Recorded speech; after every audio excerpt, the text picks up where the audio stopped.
press the bell icon on the YouTube app and never miss another update. Hi hello ವಿದ್ಯಾರ್ಥಿಗಳೇ, ಮತ್ತೊಮ್ಮೆ ಎಲ್ರಿಗೂ ಕೂಡ ಬೀಜಗಣಿತದ ಒಂದು ಪಾಠವಾಗಿರತಕ್ಕಂಥ ಎರಡು ಚರಾಕ್ಷರಗಳಿರುವ ರೇಖಾತ್ಮಕ ಸಮೀಕರಣಗಳ ಜೋಡಿಗಳು ಅಂತಕ್ಕಂಥ ಒಂದು ಪಾಠಕ್ಕೆ ಸ್ವಾಗತವನ್ನು ಕೊಡ್ತಾ ಇದ್ದೇನೆ. ಪ್ರೀವಿಯಸ್ ವಿಡಿಯೋದಲ್ಲಿ ನಾವು 3.2 ಅಭ್ಯಾಸದ ಲೆಕ್ಕಗಳನ್ನು ಮಾಡ್ತಾ ಇದ್ವಿ. ಅದರಲ್ಲಿ ಒಂದು ನಾಲ್ಕು ಏನಂತೀವಿ ಸಮೀಕರಣಗಳನ್ನು ಕೊಟ್ಟಿದ್ದರು. ಅವುಗಳಲ್ಲಿ ರೇಖಾತ್ಮಕ ಸಮೀಕರಣಗಳ ಜೋಡಿಗಳು ಸ್ಥಿರವಾಗಿದ್ದರೆ ಅವುಗಳಿಗೆ ನಕ್ಷಾಕ್ರಮದಿಂದ ಪರಿಹಾರಗಳನ್ನು ಕಂಡುಹಿಡಿಯಿರಿ ಅನ್ನೋದಕ್ಕೆ ಸಂಬಂಧಪಟ್ಟಂಗೆ ತಿಳ್ಕೊಂಡಿದ್ವಿ. ಅದೇ ರೀತಿಯಾಗಿ ಎರಡು ಈಕ್ವೇಷನ್ಸ್ ಕೊಟ್ಟಿದ್ದರು. ಈಕ್ವೇಷನ್ಸ್ಗಳಿಗೆ ಅನುಗುಣವಾಗಿ ನಾವೇನು ಮಾಡಿದ್ವಿ ಅಂತಂದರೆ ಒಂದು ಎಕ್ಸ್ ಅಕ್ಷದ ಮೇಲೆ ಒಂದು ತ್ರಿಭುಜವನ್ನು ರಚನೆ ಯಾವ ರೀತಿಯಾಗಿ ಮಾಡ್ಕೊಳ್ಬೇಕು ಅನ್ನೋದಕ್ಕೆ ಸಂಬಂಧಪಟ್ಟಂಗೆ ಕೂಡ ತಿಳ್ಕೊಂಡ್ವಿ. ಸರಿನಾ? ಈಗ ಅದರ ಮೇಲ್ಗಡೆ ಇರತಕ್ಕಂಥ ಲೆಕ್ಕಗಳಿಗೆ ಹೋಗ್ತಾ ಇದ್ದೀನಿ. Question number 5. ಉದ್ದವು ಉಳಿದಿರತಕ್ಕಂಥ ಲೆಕ್ಕಗಳು 3.2 ಅಭ್ಯಾಸದಲ್ಲಿರ್ತಕ್ಕಂಥ ಉಳಿದ ಲೆಕ್ಕಗಳನ್ನು ಮಾಡ್ತಾ ಇದ್ದೀವಿ. ಅದರಲ್ಲಿ ಇನ್ನು 2 ಲೆಕ್ಕ ಉಳ್ಕೊಂಡಿದ್ದಾವೆ. ಉದ್ದವು ಅಗಲಕ್ಕಿಂತ 4 ಮೀಟರ್ ಹೆಚ್ಚಾಗಿರುವ ಆಯತಾಕಾರದ ಒಂದು ಹೂದೋಟದ ಸುತ್ತಳತೆಯ ಅರ್ಧವು 36 ಮೀಟರ್. ಹೂದೋಟದ ಅಳತೆಗಳನ್ನು ಕಂಡುಹಿಡಿಯಿರಿ. ಈ ರೀತಿಯಾಗಿದೆ. ಉದ್ದವು ಅಗಲಕ್ಕಿಂತ 4 ಮೀಟರ್ ಹೆಚ್ಚಾಗಿರುವ ಆಯತಾಕಾರದ ಒಂದು ಹೂದೋಟದ ಸುತ್ತಳತೆಯ ಅರ್ಧವು, ಒಂದು ಹೂದೋಟ ಇದೆ, ಆಯತಾಕಾರವಾಗಿದೆ, ಅದರ ಸುತ್ತಳತೆಯ ಅರ್ಧ ಅಂದರೆ ಅದ್ರದ್ದು ಏನು ಸುತ್ತಳತೆ ಇದೆ ಆ ಸುತ್ತಳತೆಯ ಅರ್ಧ ಪೆರಿಮೀಟರ್ ಅಂತ ಕರಿತೀವಿ. ಆ ಸುತ್ತಳತೆಯ ಅರ್ಧ 36 ಮೀಟರ್. ಆದರೆ ಹೂದೋಟದ ಅಳತೆಗಳನ್ನು ಕಂಡುಹಿಡಿಯಿರಿ ಅಂತ ಹೇಳ್ತಾ ಇದ್ದಾನೆ. ಆದರೆ ಇಲ್ಲಿ ಉದ್ದ ಏನಿದೆ ಅಗಲಕ್ಕಿಂತ 4 ಮೀಟರ್ ಹೆಚ್ಚಾಗಿದೆ. ಸರಿನಾ? ಹಾಗಾಗಿ ನಾವು ಇಲ್ಲಿ ಉದ್ದ ಮತ್ತು ಅಗಲಗಳನ್ನು ಕನ್ಸಿಡರ್ ಮಾಡ್ಕೊಳ್ಬೇಕಾಗುತ್ತೆ. ಅಗಲವನ್ನು ಎಕ್ಸ್ ಅಂತ ಕನ್ಸಿಡರ್ ಮಾಡ್ಕೊಳ್ಳೋಣ, ಉದ್ದವನ್ನು ವೈ ಅಂತ ಕನ್ಸಿಡರ್ ಮಾಡ್ಕೊಳ್ಳೋಣ.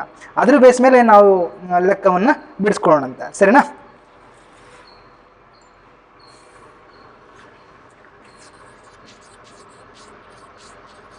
ಬೀಜಗಣಿತ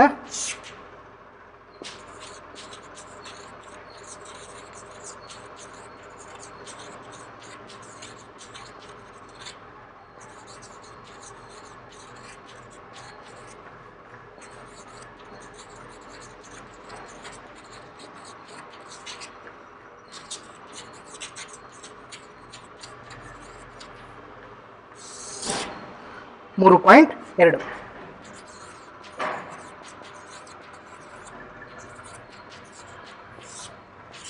3.2. ಸರಿನಾ? ಇಲ್ಲಿ ನಾವು ಪರಿಗಣಿಸೋಣ. ಏನಂತೀವಿ, ಅಗಲವು ಎಕ್ಸ್ ಮೀಟರ್ ಆಗಿರಲಿ, ಅದೇ ರೀತಿ ಉದ್ದವು ವೈ ಮೀಟರ್ ಆಗಿರಲಿ. ಸರಿನಾ? ಹೆಂಗಂತ ತಗೋಬೋದು, ಎಕ್ಸ್ ವೈ ಅಂತ ತಗೋಬೋದು. ನಾನು ಇಲ್ಲಿ ಆಯತಾಕಾರದ ಹೂದೋಟದ ಅಗಲ ಎಕ್ಸ್ ಅಂತ ತಗೊಳ್ತೀನಿ.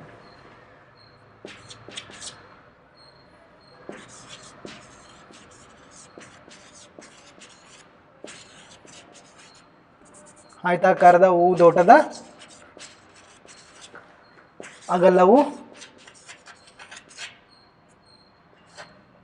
ಎಕ್ಸ್ ಮೀಟರ್ ಆಗಿರಲಿ ಮತ್ತು ಉದ್ದವು ವೈ ಮೀಟರ್ ಆಗಿರಲಿ. ಇಲ್ಲಿ ಗ್ರಾಫಿಕಲ್ ರೆಪ್ರೆಸೆಂಟೇಷನ್ ಮುಖಾಂತರ ಏನು ಕಂಡುಹಿಡಿಯುವ ಅವಶ್ಯಕತೆ ಇಲ್ಲ. ಆದರೆ ಇಲ್ಲಿ ನಾವು ಆಯತಾಕಾರದ ಉದ್ದ ಮತ್ತು ಅಗಲಗಳನ್ನು ಕಂಡುಹಿಡಿದ್ರೆ ಸಾಕು. ಸರಿನಾ? ಪೂರ್ತಿ ನಕ್ಷಾ ವಿಧಾನದಲ್ಲಿ ಹೇಗೆ ನಾವು ಲೆಕ್ಕಗಳನ್ನು ಸಾಲ್ವ್ ಮಾಡ್ತಾ ಇದ್ವಿ ಅದೇ ರೀತಿಯಾಗಿ ಸಾಲ್ವ್ ಮಾಡಬೇಕು. ಆದರೆ ಇಲ್ಲಿ ಗ್ರಾಫ್ ಇಡೋಂಗಿಲ್ಲ. ಅವನು ನಕ್ಷಾ ರೂಪದಲ್ಲಿ ವ್ಯಕ್ತಪಡಿಸಿರಿ ಅಂದಾಗ ಮಾತ್ರ ನಕ್ಷಕ್ರಮದಲ್ಲಿ ಕಂಡುಹಿಡಬೇಕಾಗತ್ತೆ. ಏನು ಪ್ರೀವಿಯಸ್ ವಿಡಿಯೋದಲ್ಲಿ ಮಾಡಿದ್ದೀವಲ್ವಾ ಅದೇ ರೀತಿಯಾಗಿ. ಇಲ್ಲ ಅಂತಂದರೆ ಏನು ನಕ್ಷಾ ವಿಧಾನದಲ್ಲಿ ಮಾಡೋ ಅವಶ್ಯಕತೆ ಇಲ್ಲ. ಎಕ್ಸ್ ಮತ್ತು ವೈ ಕಂಡುಹಿಡಿದ್ರೆ ಸಾಕು ನಕ್ಷಾ ವಿಧಾನದಿಂದ. ಸರಿನಾ? ಓಕೆ. ಇಲ್ಲಿ ಆಯತಾಕಾರದ ಹೂದೋಟದ ಅಗಲವು ಎಕ್ಸ್ ಮೀಟರ್ ಆಗಿರಲಿ, ಉದ್ದವು ವೈ ಮೀಟರ್ ಆಗಿರಲಿ. ಈಗ ಲೆಕ್ಕ ನೋಡ್ಕೊಳ್ರಿ. ಲೆಕ್ಕದ ಪ್ರಕಾರ ಉದ್ದವು ಅಗಲಕ್ಕಿಂತ 4 ಮೀಟರ್ ಹೆಚ್ಚಾಗಿದ್ರೆ ಇದೇ ಮೊದಲನೇ ಕಂಡೀಷನ್. ಸರಿನಾ? ಈಗ ಇದರ ಬೇಸ್ ಮೇಲೆ ಉದ್ದವು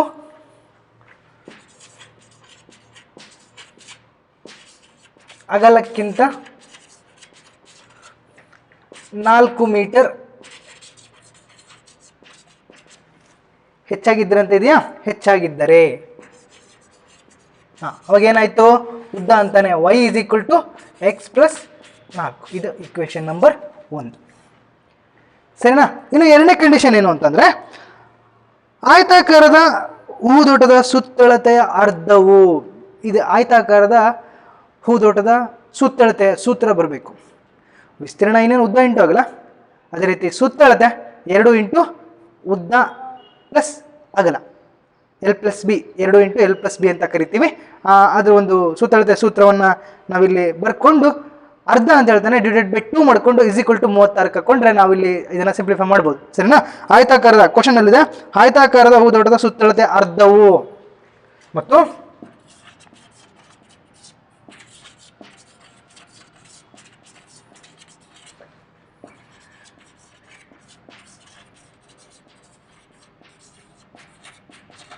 ಅರ್ಧವು 36 ಮೀಟರ್ ಆಗಿದ್ದರೆ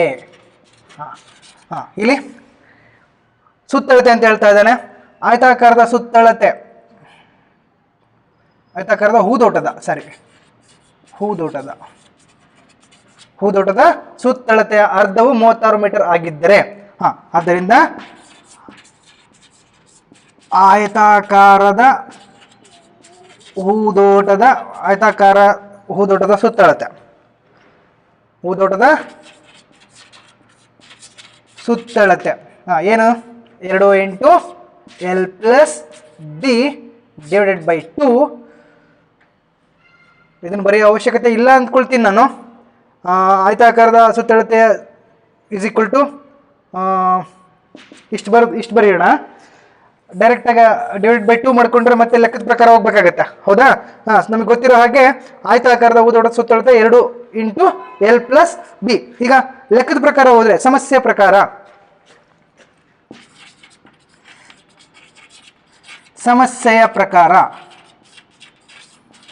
ಸರಿನಾ? ಸಮಸ್ಯೆ ಪ್ರಕಾರ ಏನು ಹೇಳ್ತಾ ಇದ್ದಾನೆ, ಟೆಕ್ಸ್ಟ್ ಬುಕ್ ಕೊಟ್ಟಿದ್ದಾನೆ. ಆಯತಾಕಾರದ ಒಂದು ಹೂದೋಟದ ಸುತ್ತಳತೆಯ ಅರ್ಧವು ಅಂತ ಹೇಳ್ತಾ ಇದ್ದಾನೆ. ಅರ್ಧ ಎಷ್ಟಿದೆ? 36 ಮೀಟರ್ ಆಗಿದ್ರೆ. ಇದನ್ನೇ ಸಮಸ್ಯೆ ಪ್ರಕಾರ. ಸೆಂಟೆನ್ಸ್ ಬರೆದಿಲ್ಲ ನಾನು, ಆ ಸೆಂಟೆನ್ಸ್ಗೆ ಅನುಗುಣವಾಗಿ ಇಲ್ಲಿ ಸಮಸ್ಯೆ ಪ್ರಕಾರ ಅಂತ ಬರೆದ್ಬಿಟ್ರೆ ಆ ಲೆಕ್ಕ ನೀಟಾಗಿ ಗೊತ್ಕೊಳ್ರಿ. ಸುತ್ತಳತೆ ಅರ್ಧ ಅಂತ ಹೇಳ್ತಾನೆ 2 ಇಂಟು L+B /2 36. ಸರಿನಾ? ಇಲ್ಲಿ ಏನಾಯ್ತು, ಇಲ್ಲಿ ಈ ಎರಡೊಂದಲೇ ಹೋಯ್ತು. ಸರಿನಾ? ಉಳ್ಕೊಂಡಿದ್ದು ಈ L ಮತ್ತು B ಗೆ ಬದಲಾಗಿ ನಾವಿಲ್ಲಿ ಉದ್ದ ಮತ್ತು ಅಗಲ X ಮತ್ತು Y ಇದೆ. ಸರಿನಾ? ಇಲ್ಲಿ L ಅಂತಂದ್ರೆ ಏನು? ಉದ್ದ, ಲೆಂತ್ ಅಂತ ಕರಿತೀವಿ. ಸರಿನಾ? ಲೆಂತ್ ಅಂತ ಅಂದ್ರೆ Y ಅಂತ ಹೇಳ್ತಾ ಇದ್ದೀವಿ. Y ಪ್ಲಸ್ B ಅಂತಾರೆ ಬ್ರೆಡ್ತ್ ಅಂದ್ರೆ ಅಗಲ ಏನಂತ ತಗೊಂಡಿದ್ದೀವಿ? X ಅಂತ ತಗೊಂಡಿದ್ದೀವಿ =36. ಸರಿನಾ? ಈಗ ಏನು ಮಾಡ್ತೀರಿ, ನಮಗೆ Y ಬೇಕು. ವೈಗೆ ಅನುಗುಣವಾಗಿ ವೈನ LHS ಅಲ್ಲಿ ಇಟ್ಕೊಂಡು ಎಕ್ಸ್ನ ಆ ಕಡೆ ಕಳಿಸ್ಬಿಡಿ. ಎಕ್ಸ್ನ ಆ ಕಡೆ ಕಳಿಸಿದ್ರೆ ಆದ್ದರಿಂದ y =36 - x. ಇದೆ ಈಕ್ವೇಷನ್ ನಂಬರ್ 2. ಈಗ ನಮಗೆ 2 ಈಕ್ವೇಷನ್ ಸಿಕ್ಕಿದಾವೆ ನೋಡಿ. ಲೆಕ್ಕದ ಪ್ರಕಾರ ನಾವು ಹೇಗೆ ಬಿಡಿಸ್ಕೊಳ್ಬೇಕು? ಲೆಕ್ಕದ ಪ್ರಕಾರ ಬಿಡಿಸ್ಕೊಂಡಿದ್ದೀವಿ. ಈಗ y ಡೈರೆಕ್ಟಾಗಿ ಕೊಟ್ಬಿಟ್ಟಿದ್ದೀವಿ. ಈ ವೈಗೆ ನಾವು ಬೆಲೆಗಳನ್ನು ಕಂಡುಹಿಡಬೇಕಾಗುತ್ತೆ. ಎಕ್ಸ್ಗೆ ಬೆಲೆಗಳನ್ನು ಕೊಡ್ತಾ y ಬೆಲೆಗಳನ್ನು ಕಂಡುಹಿಡಬೇಕಾಗುತ್ತೆ.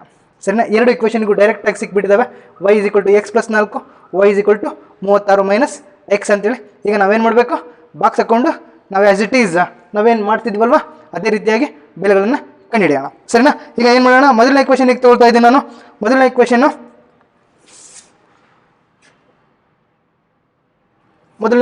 y x+4 ಮೊದಲನೇ ಈಕ್ವೇಷನ್ ಇದು. ಈಗ ಬಾಕ್ಸ್ ಹಾಕ್ತಾ ಇದ್ದೀನಿ, ಇಲ್ಲಿ ಪಕ್ಕದಲ್ಲಿ ಹಾಕ್ಬಿಡೋಣ.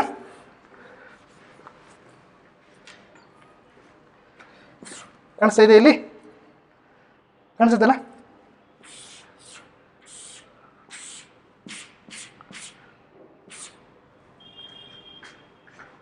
ಕಾಣಿಸ್ತಾ ಇದೆಯಲ್ಲ?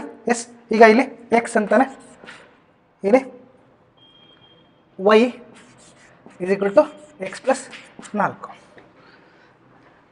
ಸರಿ, 1 2 ಕೊಟ್ಕೊಂತ ಹೋಗೋಣ. 1 2 ಕೊಟ್ಕೊಂತ ಹೋದರೆ 5 6 7 8 ಈ ಥರ ಬರುತ್ತೆ. ಸರಿನಾ?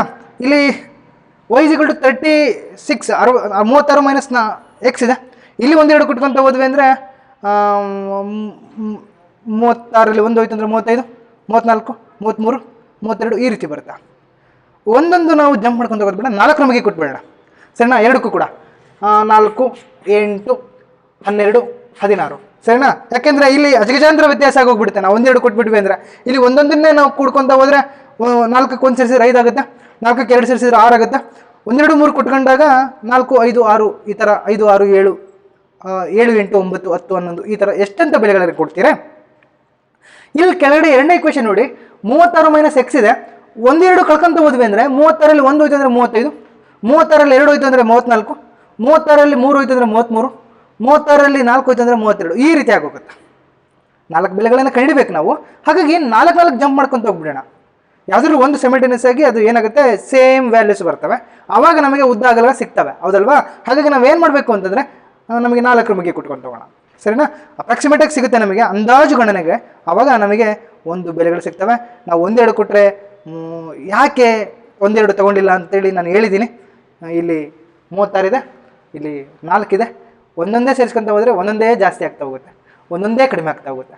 ಇಲ್ಲಿ ಬೆಲೆಗಳು ನಮಗೆ ಸಿಗೋದಿಲ್ಲ, ಅಂದರೆ ಉದ್ದ ಅಗಲದ ಬೆಲೆ ಸಿಗೋದಿಲ್ಲ.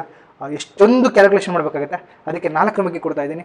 4 ಜಂಪ್ ಮಾಡ್ತಾ ಹೋದಾಗ 4, 8, 12, 20 ಈ ರೀತಿ ಜಂಪ್ ಮಾಡ್ತಾ ಹೋದಾಗ ನಮಗೆ ಯಾವುದಾದ್ರೂ ಒಂದು ಬೆಲೆ ಸರಿ ಅನಿಸುತ್ತೆ. ಹಾಗಾಗಿ ಸರಿನಾ. ಮೊದಲಿಗೆ x = 4 ಆದಾಗ, x = 4 ಆದಾಗ y = x + 4 ಅಂತಾನೆ. x + 4 ಅಂತಂದರೆ 4 + 4 ಎಷ್ಟು, 8 ಸರಿನಾ. y = 8. ನೆಕ್ಸ್ಟ್ x = 8 ಆದಾಗ,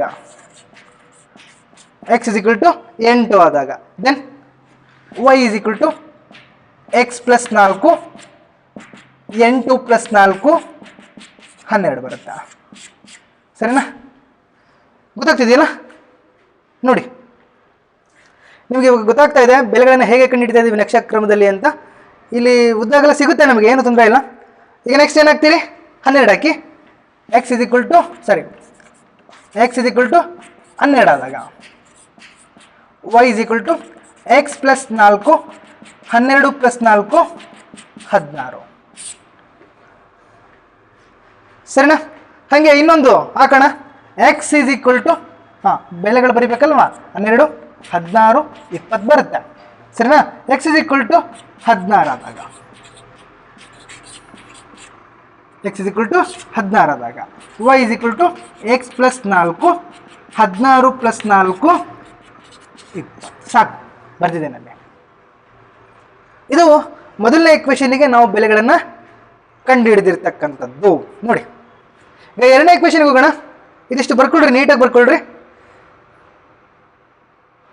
ಫಾಸ್ಟ್ ಮಾಡಿಬಿಟ್ಟು ಬರ್ಕೋಬೇಕು. ಸೂತ್ರ ಗೊತ್ತಿರ್ಬೇಕು ನಮಗೆ. ಸೂತ್ರ ಗೊತ್ತಿತ್ತು ಅಂದರೆ ಈಸಿಯಾಗಿ ಲೆಕ್ಕ ಮಾಡ್ಬೋದು, ಓಕೆನಾ. ಈಗ ಎರಡನೇ ಇಕ್ವೇಷನ್ ತಗೊಳ್ತಾ ಇದ್ದೀನಿ, ಇದನ್ನ ಅಳಿಸ್ತಾ ಇದ್ದೀನಿ.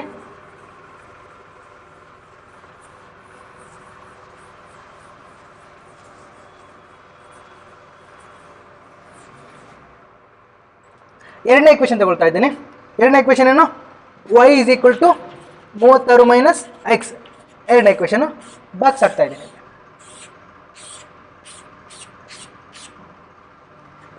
x y = 36 - x. ಇಲ್ಲಿ ಕೂಡ 4 ಮುಗಿ ತಗೊಳ್ಳೋಣ. 4, 8, 12, 16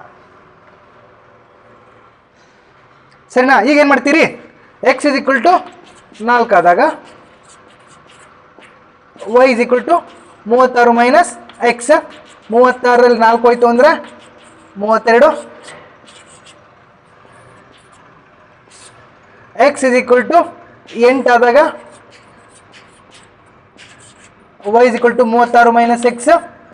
36ರಲ್ಲಿ 8 ಹೋಯ್ತು ಅಂತಂದರೆ 28 ಸರಿನಾ. ನೆಕ್ಸ್ಟ್ x = 12 ಆದಾಗ y = 36 - x. 36 - 12, 30ರಲ್ಲಿ 12 ಹೋಯ್ತು ಅಂತಂದರೆ 24 ಕರೆಕ್ಟಾ. ದೆನ್ x = 16 ಆದಾಗ y = 36 - x. 36ರಲ್ಲಿ 16 ಹೋಯ್ತು ಅಂದರೆ 20 ನೋಡಿ 2 ಬಾಕ್ಸ್ ಗಮನಿಸಿ, 2 ಬಾಕ್ಸ್ ಗಮನಿಸಿ.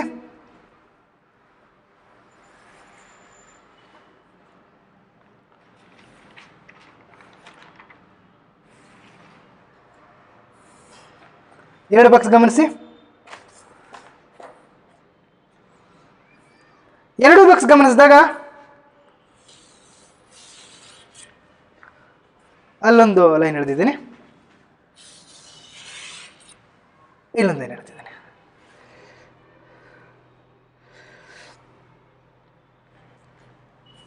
ಇಲ್ಲೊಂದು ಸರ್ಕಲ್ ಎಳೆದಿದ್ದೀನಿ, ಆ ಕಡೆ ಬಾಕ್ಸಲ್ಲಿ ಒಂದು ಸರ್ಕಲ್ ಎಳೆದಿದ್ದೀನಿ. Same x is equal to 16 ಆದಾಗ ವೈನ ಬೆಲೆ 20 ಬರುತ್ತೆ. ಗೊತ್ತಾಯ್ತಾ? ನೋಡಿ. ಹಾಗಾದರೆ ಮಕ್ಕಳೇ, ಈ ಇಕ್ವೇಷನ್ಗಳು ಏನು, y = x + 4, y = 36 minus X ಅಂತಕ್ಕಂಥ 2 ರೇಖಾತ್ಮಕ ಸಮೀಕರಣಗಳ ಜೋಡಿಯು ನಕ್ಷೆಯಲ್ಲಿ ಬಿಡಿಸಿದಾಗ 16,20 ಅಂತಕ್ಕಂಥ ಒಂದು ಬಿಂದುವಿನಲ್ಲಿ ಛೇದಿಸ್ತವೆ. ಹಾಗಾದರೆ ಎಕ್ಸ್ನ ಬೆಲೆ 16 ಆಗುತ್ತೆ, ವೈನ ಬೆಲೆ 20 ಆಗುತ್ತೆ. ಇಲ್ಲಿ ಎಕ್ಸ್ ಅಂದರೆ ನಾವು ಅಗಲ ಅಂತ ತೆಗೆದುಕೊಂಡಿದ್ದೀವಿ, ಉದ್ದನ ವೈ ಅಂತ ತೆಗೆದುಕೊಂಡಿದ್ದೀವಿ. ಅವನು ಹೇಳಿರೋ ಕಂಡೀಷನ್ ಪ್ರಕಾರ ಉದ್ದವು ಅಗಲಕ್ಕಿಂತ 4 ಮೀಟರ್ ಹೆಚ್ಚಾಗಿದೆ. ಅಗಲ 16 ಸೆಂಟಿಮೀಟರ್ ಆದರೆ ಅದಕ್ಕೆ 4ಅನ್ನು ಸೇರಿಸಿದರೆ ಎಷ್ಟು ಬರುತ್ತೆ? 20 ಬರುತ್ತೆ. ಅದೇ ಉದ್ದ ಆಗಿರುತ್ತೆ, ಆಯತಾಕಾರದ ಒಂದು ಊದೋಟದ ಉದ್ದ. ನೋಡಿ ಮಕ್ಕಳು, ಈ ರೀತಿಯಾಗಿ ಕಂಡಿಡ್ತೀವಿ. ನಾವು ಗ್ರಾಫ್ ಹಾಕೋದಿಲ್ಲ, ಜಸ್ಟ್ ಗ್ರಾಫ್ ಹಾಕೋದಿಲ್ಲ. ಅವನು ಉದ್ದ ಮತ್ತು ಅಗಲ ಕಂಡುಹಿಡಿಯೋದಕ್ಕೆ ಕೇಳಿದರೆ ನಾವಿಲ್ಲಿ ಕೊನೆಗೆ ಕನ್ಕ್ಲೂಷನ್ ಸ್ಟೇಟ್ಮೆಂಟ್ ಬರೀಬೇಕಾಗುತ್ತೆ. ಏನಂತ ಅಂತಂದರೆ, ಈ 2 ರೇಖಾತ್ಮಕ ಸಮೀಕರಣಗಳ ಜೋಡಿಯು 16,20 ಎನ್ನುವ ಬಿಂದುವಿನಲ್ಲಿ ಛೇದಿಸ್ತಾ ಇದ್ದಾವೆ. ಹಾಗಾಗಿ ಎಕ್ಸ್ = 16, ವೈ = 20 ಅಂತ. ಆದ್ದರಿಂದ ಆಯತಾಕಾರದ ಊದೋಟದ ಉದ್ದ 20 ಮೀಟರ್, ಅಗಲ 16 ಮೀಟರ್ ಅಂತ ಬರೆದ್ರೆ ಈ ಲೆಕ್ಕ ಕಂಪ್ಲೀಟ್ ಆಗುತ್ತೆ. ಸರಿನಾ? ಬರೆಯೋಣ ಇವಾಗ. ಎಸ್, ಬರೆಯೋಣ.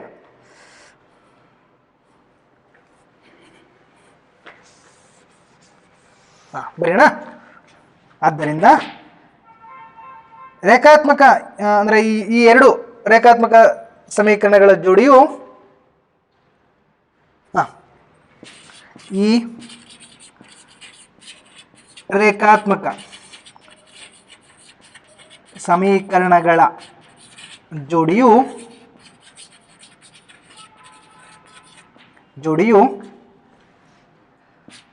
16,20. ಅದಕ್ಕೆ ಇಲ್ಲಿ ಸರ್ಕಲ್ ಹಾಕಿದ್ದೀನಿ, ಆ ಬಾಕ್ಸಿಗೂ ಸರ್ಕಲ್ ಹಾಕಿದ್ದೀನಿ, ಈ ಬಾಕ್ಸಿಗೂ ಸರ್ಕಲ್ ಹಾಕಿದ್ದೀನಿ. ಸ್ವಲ್ಪ ಗಮನಿಸ್ಕೊಳ್ರಿ ಯಾಕೆ ಹಾಕಿದ್ದೀವಿ ಅಂತ. 2 ಸೇಮ್ ಬೆಲೆಗಳು ಬರ್ತಾ ಇದ್ದಾವೆ, ಹಾಗಾಗಿ. ಸರಿನಾ? ಜೋಡಿಯು 16,20 ಎಂಬ ಬಿಂದುವಿನಲ್ಲಿ ಛೇದಿಸುತ್ತವೆ. ಆದ್ದರಿಂದ x = 16, y = 20. ಈಗ ನೆಕ್ಸ್ಟ್ ಸೆಂಟೆನ್ಸ್. ಹಾಗಾಗಿ ಅಥವಾ ಆದ್ದರಿಂದ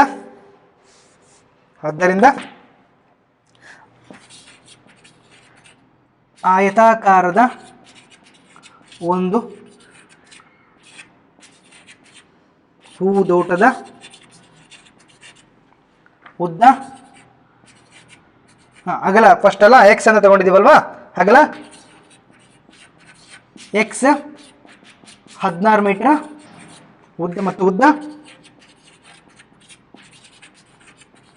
ವೈ ಅಂತ ತಗೊಂಡಿದ್ದೀವಿ. ಅದಕ್ಕೆ ಬಳಸಿಲ್ಲ ನಾನು. ಉದ್ದ ವೈ 20. ಇಷ್ಟು ಕಂಡುಹಿಡಿದ್ರೆ ನಿಮ್ಮ ಲೆಕ್ಕ ಕಂಪ್ಲೀಟ್ ಆಗುತ್ತೆ.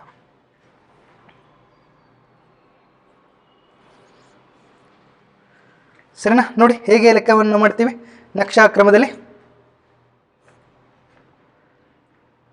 ನೀಟಾಗಿ ಬರ್ಕೋಬೇಕು. ಅದಕ್ಕೆ ಬಿಡಿಸಿ ಬರ್ತಿದ್ದೀವಿ.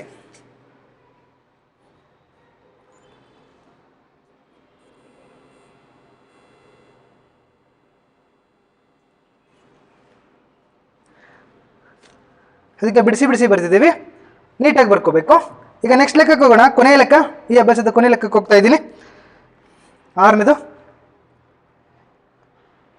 ಇದು ಕೊನೆ ಲೆಕ್ಕ ಆಲ್ರೆಡಿ ಪ್ರೀವಿಯಸ್ ಕ್ಲಾಸಲ್ಲಿ ಮಾಡಿದ್ದೀವಿ. ಹಾಗಾಗಿ ಗ್ರಾಫ್ ಜೊತೆಗೆ ಇರಲಿ ಅಂತ ಮಾಡಿಸ್ಬಿಟ್ಟಿದ್ದೀನಿ.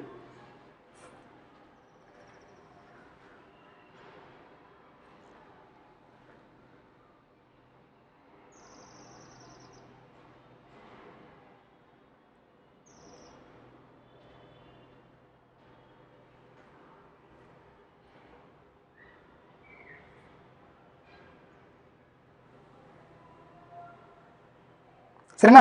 ಈಗ ಕಳಿಸ್ತಾ ಇದ್ದೀನಿ. ಕೊನೆ ಲೆಕ್ಕ ಹೋಗೋಣ.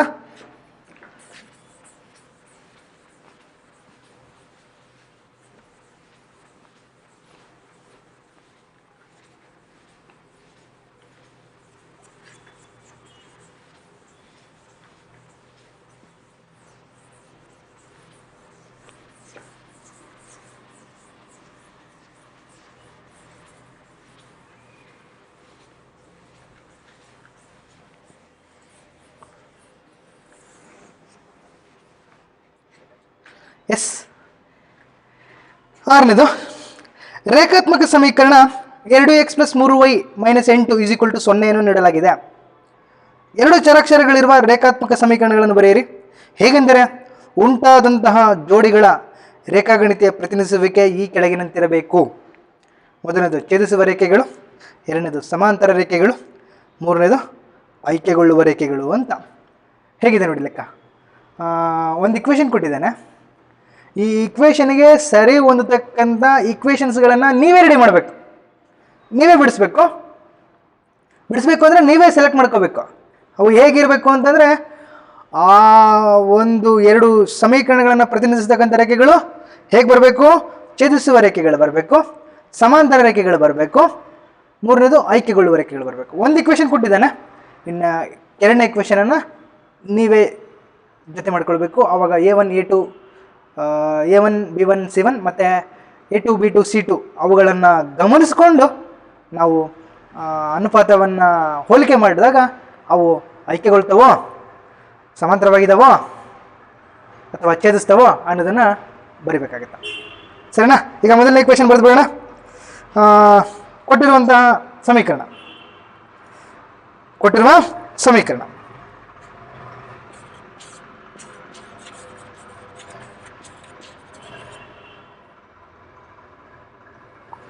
ಕೊಟ್ಟಿರುವ ಸಮೀಕರಣ ಅಂತ ಬರ್ಕೊಳ್ಳೋಣ. ಕೊಟ್ಟಿರುವ ಬರೀ ಸಮೀಕರಣ ಅಂದರೆ ಸರಿ ಹೋಗಲ್ಲ, ರೇಖಾತ್ಮಕ ಸಮೀಕರಣ ಏನು, 2x + 3y - 8 = 0. ಇದನ್ನು ಇಕ್ವೇಷನ್ ನಂಬರ್ 1 ಅಂತ ಕನ್ಸಿಡರ್ ಮಾಡ್ಕೊಳ್ರಿ. ಇಕ್ವೇಷನ್ 1 ಅಂತ ಕನ್ಸಿಡರ್ ಮಾಡ್ಕೊಳ್ರಿ. ಸರಿನಾ? ಈಗ ಮೊದಲನೇ ಕಂಡೀಷನ್ ಏನು, ಇಂಟರ್ಸೆಕ್ಟಿಂಗ್ ಲೈನ್ಸ್. ಮೊದಲನೇ ಕಂಡೀಷನ್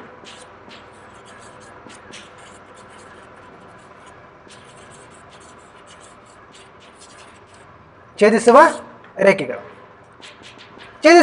ಕಂಡೀಷನ್ ಏನು, A1 / A2 is not equal to B1 / B2. A1 / A2 is not equal to B1 / B2. ಹಾಗಂದ್ರೆ ಈ ಕಂಡೀಷನ್ಗೆ ಸರಿ ಹೋಗತಕ್ಕಂಥ ಇಕ್ವೇಷನ್ ಅನ್ನು ನಾವು ರಚನೆ ಮಾಡ್ಕೊಳ್ಬೇಕಾಗಿದೆ.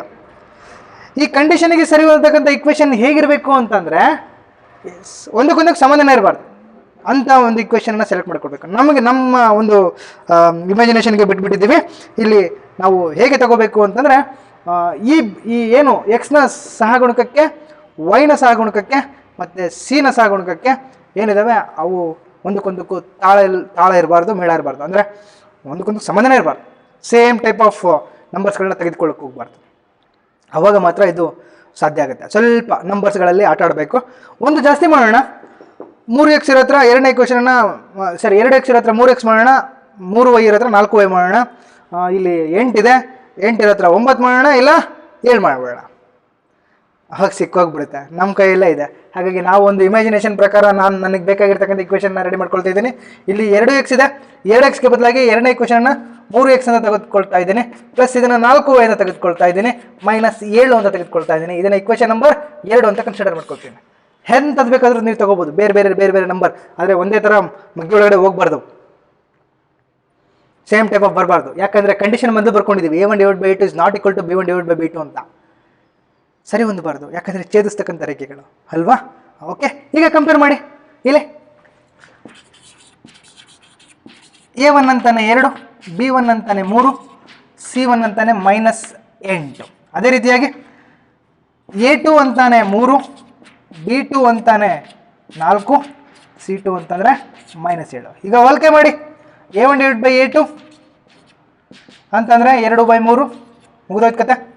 Next B1/B2 3/4. ಅದೇ ರೀತಿಯಾಗಿ C1/C2 -8/-7, ಮೈನಸ್ ಗೆಟ್ಸ್ ಕ್ಯಾನ್ಸಲ್, = 8/7. ಎಲ್ಲ ಕಂಪೇರ್ ಮಾಡಿ. ಕಂಪೇರ್ ಮಾಡಿದಾಗ 2/3 3/4ಕ್ಕೆ ಸಮ ಇಲ್ಲ, 3/4 8/7ಕ್ಕೆ ಸಮವಾಗಿಲ್ಲ. ಹಾಗಾಗಿ ನಾವು ಇಲ್ಲಿ ಏನಂತ ಕನ್ಸಿಡರ್ ಮಾಡ್ಕೊಳ್ಬೋದು. ಆದ್ದರಿಂದ A1/A2 is not equal to B1/B2, B1/B2 ಅಂತ ಪ್ರೂವ್ ಮಾಡ್ಕೊಳ್ಬೋದು. ಇದು ಛೇದಿಸುವ ರೇಖೆಗಳು. ಸರಿ, ಇಕ್ವೇಷನ್ ಹೆಂಗೆ ತಗೊಂಡ್ರಿ? ನೀವು ಇಷ್ಟ ಬಂದಿದ್ದ ನಂಬರ್ಸ್ ತಗೊಳ್ರಿ. ನಾನು ಸಿಂಪಲ್ ಆಗಿ ತೆಗೆದುಕೊಳ್ತಾ ಇದ್ದೀನಿ. ಮೊದಲನೇ ಇಕ್ವೇಷನ್ ನೋಡ್ತಾ ಇದ್ದೀನಿ. ಮೊದಲನೇ ಇಕ್ವೇಷನಲ್ಲಿ ಎಕ್ಸ್ನ ಸಹಗುಣಕ 2 ಇದೆ. ಎರಡನೇ ಇಕ್ವೇಷನಲ್ಲಿ ಎಕ್ಸ್ನ ಸಹಗುಣಕ 3 ಮಾಡ್ಕೊಂಡಿದ್ದೇನೆ. ಮೊದಲನೇ ಇಕ್ವೇಷನಲ್ಲಿ ವೈನ ಸಹಗುಣಕ 3 ಇದೆ, ಎಕ್ಸ್ನ ಸಹಗುಣಕ 4 ಮಾಡ್ಕೊಂಡಿದ್ದೇನೆ. ಹೀಗೆ ಜಸ್ಟ್ ಸ್ವಲ್ಪ ಚೇಂಜ್ ಮಾಡ್ಕೊಳ್ರಿ, ಯಾಕಂದರೆ ಕಂಡೀಷನ್ ಇಲ್ಲಿದೆ. ಹಾಗಾಗಿ ಈಗ ಎರಡನೇ ಇದಕ್ಕೆ ಹೋಗೋಣ. ಸರಿ, ಇದು ಅರ್ಥ ಆಯ್ತಾ? ಇದು ಅರ್ಥ ಆಗಿದ್ದಲ್ಲ? ಸೇಮ್ ಎರಡನೇದು ನೀವೇ ಚೇಂಜ್ ಮಾಡ್ಕೊಳ್ಬೇಕು. ಎರಡನೇ ಕಂಡೀಷನ್ ಏನು ಹೇಳ್ತಾ ಇದ್ದಾನೆ? ಸಮಾಂತರ ರೇಖೆಗಳಂತ ಹೇಳ್ತಾ ಇದ್ದಾನೆ. ಸಮಾಂತರ ರೇಖೆಗಳಂದರೆ ಮೊದಲನೇವೆರಡು ಸರಿ ಇರಲಿ, ಮೂರನೇದು ಸರಿ ಇರಬಾರ್ದು ಅಲ್ವಾ? ಹಾಗಾಗಿ ಮೊದಲನೇ ಇಕ್ವೇಷನ್ನ ಇಲ್ಲಿ ಬರ್ಕೊಳ್ಳೋಣ. ಮೊದಲನೇ ಇಕ್ವೇಷನ್ ಇನ್ನೊಂದ್ಸರಿ ಬರ್ಕೊಳ್ಳೋಣ. ಇದನ್ನು ಇಕ್ವೇಷನ್ ನಂಬರ್ 2 ಅಂತ ತೆಗೆದುಕೊಂಡಿದ್ದೀನಿ. ಇಲ್ಲಿ ಬೇಕಾದರೆ ಬರಿಬೇಕಾಗಿತ್ತು ಸಮೀಕರಣ 1 ಮತ್ತು 2 ಹೋಲಿಕೆ ಮಾಡಿದಾಗ ಅಂತ ಬರಿಬೇಕಿಲ್ಲ, ಅಷ್ಟೇ, ಇನ್ನೇನಿಲ್ಲ. ಸಮೀಕರಣ, ಯಾಕಂದರೆ ಮತ್ತೆ ಇನ್ನೊಂದು ಇಕ್ವೇಷನ್ ಕೊಟ್ಟಾಗ 3 ಹಾಕ್ತೀನಿ, ಇನ್ನೊಂದು ಇಕ್ವೇಷನ್ ಕೊಟ್ಟಾಗ 4 ಹಾಕ್ತೀನಿ. ಹಾಗಾಗಿ ಸಮೀಕರಣ 1 ಮತ್ತು 2 ಹೋಲಿಸಿದಾಗ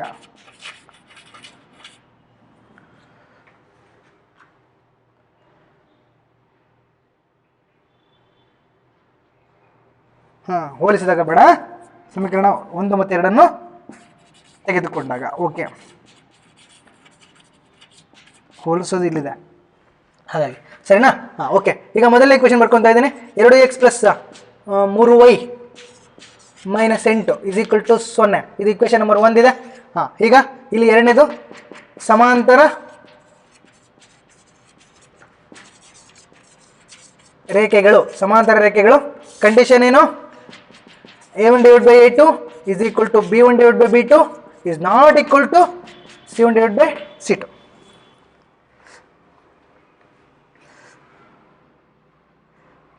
is not equal to C1/C2. ಸರಿನಾ? ಈಗ ಮೊದಲನೇ ಪೇರು ಸಮ ಬರಬೇಕು. ಹಾಗಾಗಿ ನಾನು ಎರಡನೇ ಇಕ್ವೇಷನ್ ತೆಗೆದುಕೊಳ್ತಾ ಇದ್ದೀನಿ. ಮೂರನೇ ಇಕ್ವೇಷನ್ನು ಏನು ಅಂತಂದರೆ, ಇಲ್ಲಿ 2 ಇದೆ, 2 ಇರೋದನ್ನ 4 ಮಾಡೋಣ. ಸರಿನಾ? 4x, 3 ಇರೋದನ್ನ 6 ಮಾಡೋಣ. ಇದನ್ನು 7 ಹಂಗೆ ಇರಲಿ. ಇಕ್ವೇಷನ್ ನಂಬರ್ 3 ಜಸ್ಟ್ ಮಗ್ಗಿ ಇದನ್ನು 2 ಜೊತೆ ಗುಣಿಸ್ತಾ ಇದ್ದೀನಿ, ಇದನ್ನು 2 ಜೊತೆ ಗುಣಿಸ್ತಾ ಇದ್ದೀನಿ. 2 × 4 2, 3 × 6, ಇದು 8 ಇದೆ, 7 ಮಾಡ್ತಾ ಇದ್ದೀನಿ. ಈಗ ಗಮನಿಸಿ, ಈ ಸಮೀಕರಣ 1 ಮತ್ತು 3 ತೆಗೆದುಕೊಂಡಾಗ ಇಲ್ಲಿ ಅವಾಗ ಏನಾಯಿತು? A1 ಅಂತಾನೆ 2, B1 ಅಂತಾನೆ 3, C1 ಅಂತಾನೆ -8. ಅದೇ ರೀತಿಯಾಗಿ A2, ಈ ಇಕ್ವೇಷನ್ ತೆಗೆದುಕೊಂಡಿದ್ದೀನಿ, ಮೂರನೇ ಇಕ್ವೇಷನ್ ಅಂತ ಹೇಳಿರೋದು. ಹಾಗಾಗಿ A2 ಅಂತಾನೆ 4, B2 ಅಂತಂದರೆ 6, C2 ಅಂತಂದರೆ -7. ಈಗ ಹೋಲಿಕೆ ಮಾಡಿ. ಹೋಲಿಕೆ ಮಾಡಿದಾಗ A1/A2 = 2/4, 2 1 2 1/2. ಸರಿನಾ? ಓಕೆ. ಮತ್ತು B1/B2 3/6, 3 1 3 7 = 1/2. ಕರೆಕ್ಟಾ? Then C1/C2 -8/-7 minus minus gets cancel 8/7. ಈಗ ಹೋಲಿಕೆ ಮಾಡಿ ನೋಡಿ 1/2 is equal to 1/2 is not equal to 8/7 ಕರೆಕ್ಟಾ ಸರಿನಾ 1/2 8/7 ಹಾಗಾಗಿ ಮೊದಲನೇ ಎರಡು ಸಮ ಇದಾವೆ ಆದ್ದರಿಂದ a1/a2 is equal to b1/b2 is not equal to c1/c2 ನೋಡಿ ಹೇಗೆ ಮೂರನೇದು ಮಾಡ್ತೀರಾ ಆಯ್ಕೆಗಳು ರೇಖೆಗಳು ಜಸ್ಟ್ ಜಂಪ್ ಮಾಡಿ ಸಾಕು ಮಗ್ಗಿ ಥರನೇ ಇಲ್ಲಿ 2 ಮಗ್ಗಿಯಿಂದ ಗುಣಿಸಿದ್ವಿ 3 ಮಗ್ಗಿ ಮಾಡಿಬಿಡಿ 2 3 6 3 3 9 8 3 24 ಇಡೀ ಇಕ್ವೇಷನ್ನ 3 ಗುಣಿಸ್ಬಿಡಿ ನಿಮಗೆ ಇನ್ನೊಂದು ಇಕ್ವೇಷನ್ ಸಿಗುತ್ತೆ ಅದನ್ನು ಹೋಲಿಕೆ ಮಾಡಿ ನೋಡಿ ಆಯ್ಕೆಗಳವರೆಗೆ ಎಲ್ಲವೂ ಸಮ ಮಾಡೋಣ ಎಸ್ ಇದನ್ನ ಅಳಿಸ್ಲಾ ಇದಾಯ್ತಾ ಸರಿ ಅಳಿಸ್ತಾ ಇದ್ದೀನಿ ಮತ್ತೆ ಕೊಟ್ಟಿರೋ ಸಮೀಕರಣ ಬರ್ಕೊಂಡಿದ್ದೀನಿ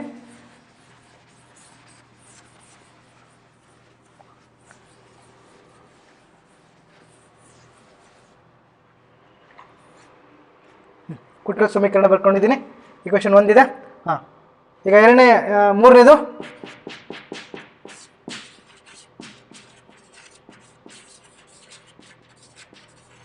ಆಯ್ಕೆಗೊಳ್ಳುವ ರೇಖೆಗಳಂತ ಇದೆಯಾ ಎಸ್ ಆಯ್ಕೆಗೊಳ್ಳುವ ರೇಖೆಗಳು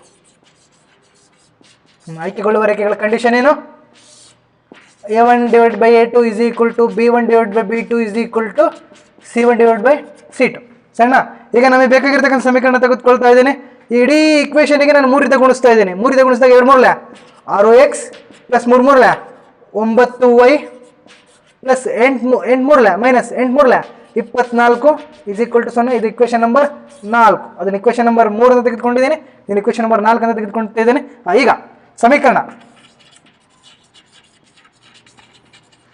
1 ಮತ್ತು 4 ತೆಗೆದುಕೊಂಡಾಗ ಈಗ ಮೂರನೇ ಕಂಡೀಷನ್ ಪ್ರೂವ್ ಮಾಡ್ತಾ ಇದ್ದೇವೆ ಹಾಂ ತೆಗೆದುಕೊಂಡಾಗ a1 ಅಂತಾನೆ 2 b1 ಅಂತಾನೆ 3 c1 ಅಂತಂದರೆ -8 ಓಕೆನಾ ಇಲ್ಲಿ a2 ಅಂತಂದರೆ 6 b2 ಅಂತಂದರೆ 9 c2 ಅಂತಂದರೆ -24 ಹೋಲಿಕೆ ಮಾಡಿ ನೋಡಿ ಇವಾಗ a1/a2 is equal to 2/6 2 1 2 3 is equal to 1/3 ಸರಿನಾ then b1/b2 is equal to 3/9 3 1 3 3 is equal to 1/3 ಕರೆಕ್ಟಾ then c1/c2 -8 -24 minus minus gets cancel 8 1 8 3 is equal to 1/3 1/3 is equal to 1/3 is equal to 1/3 ಆದ್ದರಿಂದ a1/a2 is equal to b1/b2 is equal to c1/c2 ಕಾಣಿಸ್ತಾ ಇದೆಯಾ condition prove ಮಾಡಿದ್ದೀವಿ ಈ ರೀತಿಯಾಗಿ ನಾವು ಸರಿ ಹೊಂದತಕ್ಕಂಥ ರೇಖಾತ್ಮಕ ಸಮೀಕರಣವನ್ನು ಕಂಡುಹಿಡಿದಿದ್ದೀವಿ ಅದು ಹೇಗಿದ್ದಾವೆ ಅಂತಂದರೆ ಛೇದಿಸುವ ರೇಖೆಗಳನ್ನು ಪ್ರೂವ್ ಮಾಡೋಂಗಿದ್ದಾವೆ 2ನೇ ಇಕ್ವೇಷನ್ ಸಮಾಂತರ ರೇಖೆಯನ್ನು ಪ್ರೂವ್ ಮಾಡೋಂಗಿದೆ 3ನೇ ಇಕ್ವೇಷನ್ ಆಯ್ಕೆಗೊಳ್ಳುವ ರೇಖೆಯನ್ನು ಪ್ರೂವ್ ಮಾಡೋಂಗಿದೆ 4ನೇ ಇಕ್ವೇಷನನ್ನು ನಾವೇ ಸ್ವತಃ ಬರ್ಕೊಂಡಿದ್ದೀವಿ ನಮ್ಮ ಇಷ್ಟ ಬಂದಿದ್ದು ನೋಡಿ